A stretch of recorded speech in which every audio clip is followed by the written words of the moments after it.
लालची दूध वाला और ईमानदारी का सबक। एक छोटे से गांव में रमजान नामी दूध वाला रहता था।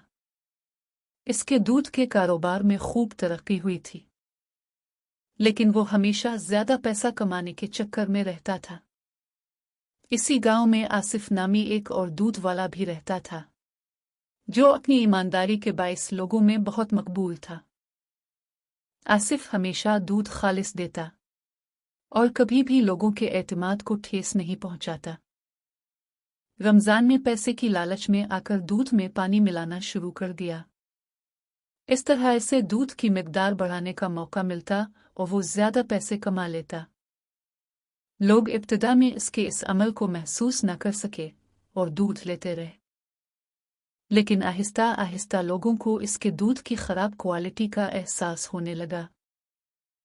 दूसरी तरफ आसिफ ने अपनी ईमानदारी पर कायम रहते हुए खालिस दूध फराहम किया। इसने हमेशा ग्राहकों की इत्मीनान को अव्वलीन तरजीह दी और उन्हें बेहतरीन मेयार का दूध दिया। लोग आसिफ के पास ज्यादा आने लगे और उसके कारोबार में इजाफा हुआ।